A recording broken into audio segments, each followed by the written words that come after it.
Hi guys! Welcome back again to my YouTube channel. So, it's me again, Dayan. So, kung hindi ka pa nakaka-subscribe sa channel ko, please subscribe to my YouTube channel and also click the bell notification para updated ka sa mga latest vlog ko pang gagawin. So, ayun na guys, for this vlog, isasama ko kayo or samahan nyo ko para maipakita ko sa inyo itong restaurant na pupuntahan ko dito sa Quezon City. Which is kakaibang restaurant siya. So, ayun, kaya ngayon ko lang kayo maiikot dito or hindi ko kayo naisasama dun sa mga napupuntahan kong mga restaurant sa Quezon City. So, actually, nandito ako sa Gawing Timog. Kung yung mga taga Quezon City dyan or yung mga natira na sa Quezon City or nakapag-stay na sa Quezon City, alam nyo yung Gawing Timog is andito halos lahat ng kainan, mga gimikan, mga ganun guys. Pero yung pupuntahan natin, so ayun, halos lahat yun na puntahan ko na yung mga restaurant dito. So, hindi naman lahat. So, siguro mga 80% ng mga restaurant dito.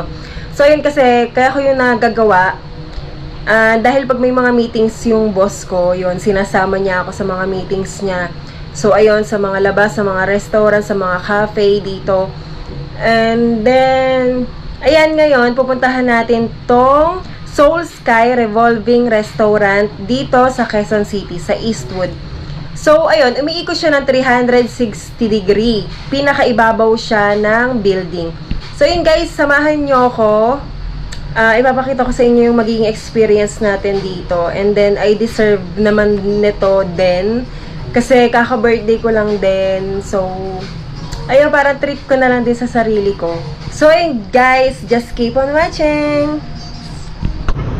So, ayun guys, nandito na ako sa Eastwood and etong building na to, sa pinakataas niya, nandoon yung pinaka-restaurant. And then, papasok tayo here. So, ayan, may hindi makapasok dahil naka-sleeper siya. So, ayan, bawal yung sleepers. And then, bawal din yung short and sando. Pero pinapasok naman ako kahit naka-short ako. Ayan yung mga bawal, post nyo na lang. And then, pagpasok natin dito, ayan, makikita nyo dyan, may elevator doon. And then,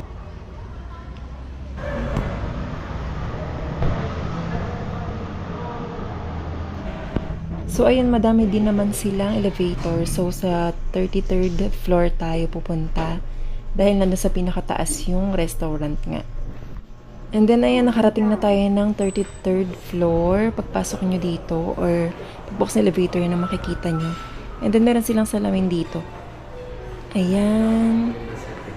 And then, hindi ko lang sure kung ano tong building na to. I think condo siya. Or mga offices, mga ganun. And then, ayan. May reservation po sila, ma'am? Wala naman po. Pero tumawag ako kanina. Maluwang naman yung space nila. Kaya kahit mag-walk-in kayo, pwedeng pwede. So, pumunta ako dito ng palubog yung araw para makita natin yung sunset viewing. And then, later on, yung night or city light na yung makikita natin. So, yun guys, mabagal lang din naman yung ikot nito. Hindi nyo mararamdaman na umiikot siya.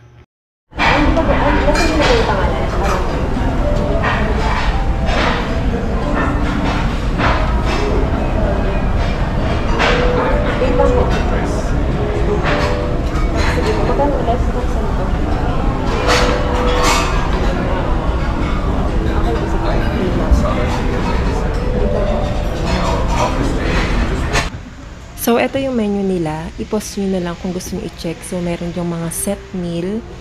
And then, etong mga samgyup, mga ganun. And then, meron silang for sharing. Ayan, may mga beef, pork. And then, meron din silang mga seafood, vegetable, noodles. Ayan. And then, mga drinks, dessert. May gusto akong itry na dessert kaso wala. Ayun, yung may strawberry na yun sa ibabaw. So yun guys, in-enjoy ko lang dito yung scenic view nitong restaurant na to. And then, yung kanilang price ng food, medyo pricey, pero worth it naman syempre yung view. Kitang-kita nyo naman guys. And then yung experience, yun ang binabayaran natin.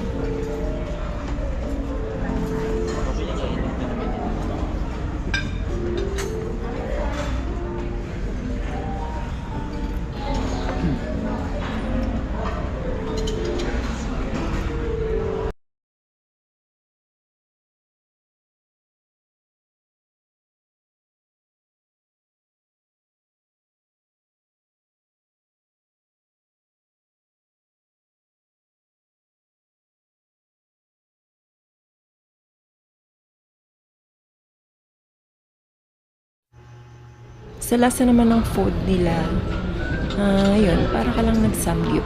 Pero masarap naman. 9/10 din sa kanyang food.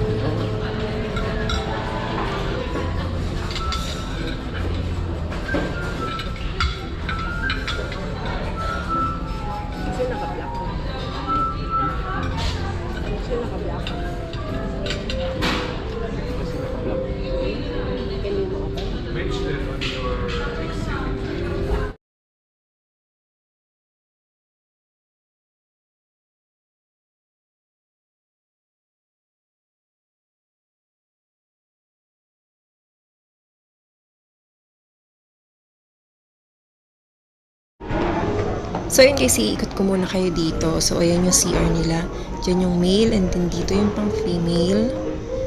Ayan, napakalinis ng kanilang CR.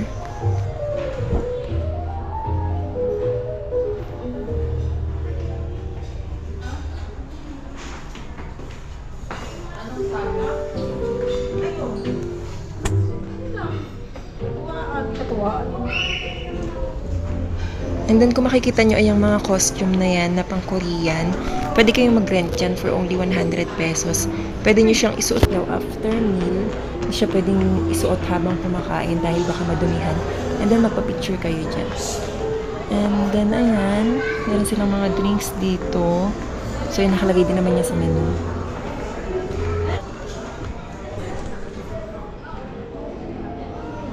And then ayan, paikot talaga siya guys. Ayan.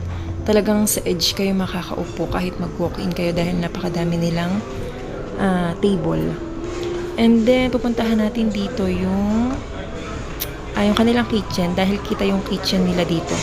Habang nagluluto, yung mga chef is nakikita natin dito dahil ito na, malapit na. Ayan, kitang-kita sila dito.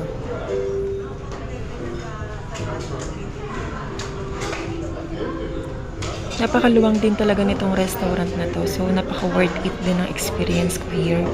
So, gusto kong bumalik with my family na para ma-experience din nila yung ganitong, alam mo yun, fulfilling sa feelings pagka may bago kang na-experience sa buhay.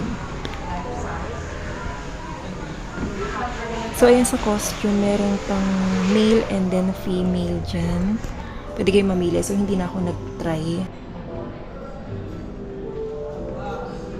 So, that's it guys. Thank you for watching. Bye-bye!